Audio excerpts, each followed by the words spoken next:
Hey guys, আসসালামু আলাইকুম। Welcome back to my YouTube channel new another blog.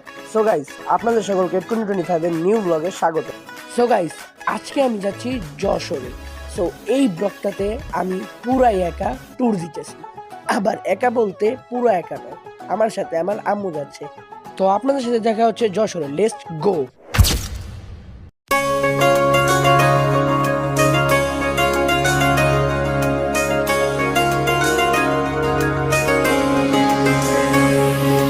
স্বপ্ন টানে দিলাম পাড়ি অচিন পথে আপন ছাড়ি